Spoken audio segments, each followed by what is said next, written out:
The air online feels heavy again, like a storm that everyone sensed coming but no one dared to name. Meghan Markle, the internet's endlessly debated Duchess, has hit her breaking point, again. Not the quiet kind of irritation that fades after a few scrolls, but the roaring kind that burns behind the eyes. And all of it circles back to one name that refuses to leave the spotlight: Victoria Beckham. A name that seems to echo wherever success is measured, that seems to glow a little brighter each time Meghan tries to shine. It started the way modern rivalries always do, not with words, but with numbers. Streams, rankings, engagement, charts. Victoria Beckham's new Netflix series didn't just perform. It exploded like a champagne cork. Billboards flashed her smile, critics showered praise, and audiences across continents leaned closer to watch. Meanwhile, in the soft hills of Montecito, Meghan Markle was watching something else. Her own project slipping down the list, sliding into silence. For someone who built her image on control and precision, the silence was brutal. Those close to her whisper it wasn't jealousy. It was betrayal. She believed Netflix had chosen sides, that they had crowned Victoria Beckham as their new darling and tossed her to the sidelines. But behind the curtain of anger, the truth was quieter and far more painful. Netflix hadn't chosen favorites.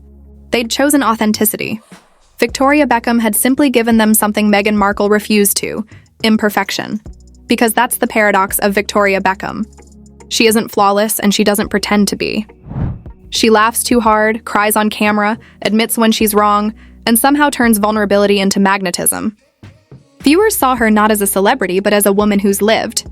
They saw David Beckham teasing her mid-interview, her kids interrupting her quiet moments, her cracking a smile after frustration. It felt raw, unfiltered, human. But Meghan Markle? Her version of reality always looked airbrushed. Every room curated, every camera angle controlled, every sentence sounding like it had been approved twice before recording. Beautiful, yes, but sterile. Like a glass museum where visitors could look but never touch. And the public has changed. They don't want perfection anymore. They crave proof of real life, something messy, something true. Years ago, Meghan Markle and Victoria Beckham were friends, or at least played the part. They exchanged smiles at events, traded compliments, whispered at tables surrounded by flashbulbs. But trust between women that powerful is fragile. When rumors spread that Meghan accused Victoria of leaking private details to the press, the friendship shattered. Overnight, warmth turned to frost. And what might have been a misunderstanding became a Cold War. No apologies, no reconciliation, just two queens of their own empires pretending not to notice each other's rise. Fast forward to now, and the irony couldn't be louder. Victoria Beckham, once dismissed as posh spice turned fashion hopeful, is Netflix's golden child. A designer with substance, a wife who built an empire beside her husband, a mother unafraid to show her cracks. David Beckham's quiet charm balances her sharp poise perfectly. Together, they've become a mirror of stability that fans can trust. Meanwhile, Meghan Markle stands in the reflection of what used to be her own glow, questioning how the applause slipped away. When Victoria Beckham sat in that Netflix meeting room, she didn't pitch perfection. She offered honesty. A working woman's chaos, a family's laughter, a life that looked real. Executives didn't need convincing. They saw what the public would see, light that didn't need filters. And so they poured the promotion, rolled the red carpets, filled the cities with her face. Meghan Markle's name was still in their system, but it wasn't glowing anymore. Her new content was pieced together from old clips, repurposed footage, re-edited lines. The magic wasn't missing. It had evaporated, and that's when the comparison began to sting deeper. When Victoria Beckham spoke about design, her eyes lit up. She spoke like she'd touched every fabric herself. But when Meghan Markle spoke about lifestyle, her words floated like slogans, perfectly phrased but empty of pulse. The difference was invisible yet undeniable. One woman lived her passion. The other performed it. Even the way they love looked different on screen. When Victoria Beckham and David Beckham share space, it's effortless. She rolls her eyes, he laughs, and you feel like they've been in love for decades. It's unpolished magic. But when Meghan Markle and her husband appear together, there's tension under the surface. He waits for her cues. She adjusts the tone. It's polite, practiced, and strangely distant. Viewers felt it. Not consciously at first, but instinctively. It didn't feel like home. It felt like a rehearsal. That's why the audience shifted. That's why social feeds filled with admiration for Victoria Beckham, while fatigue surrounded Meghan Markle. Not because one was better, but because one was real. And in today's world, real is rare enough to be revolutionary. Netflix didn't betray Meghan. It simply obeyed the oldest rule of the camera. It follows the truth. And truth, once captured, doesn't let go. The cruel irony? Cameras see what we try hardest to hide. Victoria Beckham let hers in. Meghan Markle built walls instead. She gave them elegance, beauty, precision, but not pulse. And so for the first time, the woman who spent years mastering the art of presentation lost to the one who simply showed up, because perfection might dazzle the eyes, but it never moves the heart. But if anyone thought Meghan Markle would quietly accept defeat, they don't know her story. Silence has never been her strategy. The Duchess doesn't vanish when the spotlight fades. She adjusts the lighting. And so, when Victoria Beckham's Netflix triumph began dominating fashion headlines, Meghan decided to reclaim the stage she once owned. Not with words, with presence. The kind that demanded to be seen. The world turned its eyes to Paris Fashion Week, where every seat is sacred and every flash means status. Then, in a swirl of cameras and whispers, she appeared. Meghan Markle, draped in sculpted black and white, moving like a woman reborn. Sunglasses indoors, chin lifted, silence trailing behind her like a cape.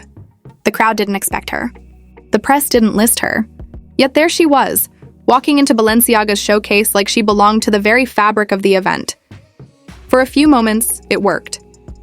The cameras loved her, the lights embraced her, and the internet buzzed. But truth travels fast in those circles. Hours later, during an interview, Balenciaga's creative director laughed softly when asked about her surprise arrival. She reached out herself, he admitted, a mix of amusement and discomfort flickering in his tone. That smile said everything. She hadn't been invited. She had invited herself. The internet exploded. Hashtags, memes, edits, jokes, it was chaos. The Duchess of Self-Invitations, one tweet read. Others compared her entrance to a movie scene gone wrong. Even insiders whispered that she arrived not like a star, but like a storm, desperate to prove she still controlled the weather. Meanwhile, across the same event, Victoria Beckham was escorted gracefully to her reserved front row seat. The cameras following her effortlessly, no shock, no spectacle, just quiet respect. The difference was painful to watch. Victoria Beckham didn't chase the room. The room leaned toward her. Meghan Markle, for all her elegance, seemed to be running after something that used to follow her naturally: admiration. And the moment she tried to grab it, it slipped through her fingers. Then came the next act in what fans called the Duchess rebrand. Determined to rebuild her image, Meghan shared a picture meant to melt hearts: a serene kitchen scene, sunlight spilling across marble counters, her hands busy preserving fruit for her new lifestyle brand. The goal was warmth, authenticity, relatability. The result? Disaster. Within minutes, the internet noticed the detail she missed: the tongs in her hand upside down. That single mistake turned a perfectly staged moment into global mockery. Comments poured in. Even the utensils are confused. She's holding the brand the wrong way.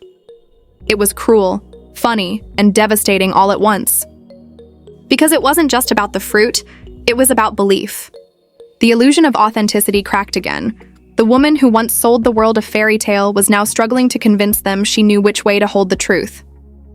Victoria Beckham's fans didn't even need to gloat. The contrast spoke for itself. One woman built her brand by showing real life, chaotic, unfiltered, endearing. The other kept polishing an image that no longer reflected anything real. But behind the online laughter, something deeper brewed. The royal headlines started rumbling again. Reports surfaced that Meghan Markle's husband had reached out to British officials, quietly inquiring about restoring certain privileges they once gave up. For the palace, it was a whisper of old wounds reopening. For critics, it looked like another contradiction. The couple that fled the monarchy's cage now knocking on its door again. The timing couldn't have been worse. While Victoria Beckham was being celebrated by the same establishment that once rolled its eyes at her, Meghan Markle was being questioned for trying to reattach herself to the very system she claimed to reject. The optics were brutal, and the silence from the royal family, louder than any statement. Inside the palace, insiders said King Charles saw it as proof that peace was temporary. Each time the dust settled, another storm followed. And the public, already fatigued by royal drama, began turning away. The magic that once surrounded Meghan was fading, not because she changed, but because people did. Meanwhile, Victoria Beckham continued to rise effortlessly. Her name attached to awards, endorsements, glowing profiles. She smiled with quiet confidence, not the hunger to prove, but the calm of someone who already has. Her Netflix show thrived not on scandal, but sincerity. She showed her laughter, her insecurities, her mistakes, and somehow that vulnerability made her stronger than any crown could. And there's the tragedy of Meghan Markle's story. Once she had everything, sympathy, love, the world at her feet. But somewhere between calculated statements and perfectly lit photos, she lost the thing that mattered most: connection. She started talking to the public instead of with them. She started performing instead of feeling. And audiences always sense the shift. That's why Victoria Beckham's laughter feels like victory. It isn't cruel, it's complete. A full circle moment for the woman once dismissed as a pop star turned fashion dreamer. She became the embodiment of what Meghan Markle wanted the world to see in herself: grace, depth, power. But she earned it by being real. Every time Victoria Beckham appears on screen, there's a warmth that no lighting technician can replicate. You see her in messy kitchens, laughing mid-sentence, teasing David Beckham over forgotten chores. It's life unscripted. When Meghan Markle appears, the world still sees beauty, but not heartbeat. And in the age of reality, that's the one thing you can't fake. Now, as Victoria Beckham's name trends with admiration and Meghan Markle's trends with debate, one truth becomes impossible to ignore. The audience doesn't fall for perfection anymore. They fall for honesty, the kind that trembles, laughs, and doesn't mind looking foolish. Because the spotlight isn't a prize anymore. It's a mirror. And in that reflection, Victoria Beckham stands radiant, grounded, and real. Meghan Markle stands searching for the version of herself that once made the world believe. And maybe that's the saddest thing of all. Not that she lost the crowd to another woman, but that she forgot the simplest secret of all. Authenticity doesn't need to be performed. It just needs to be lived.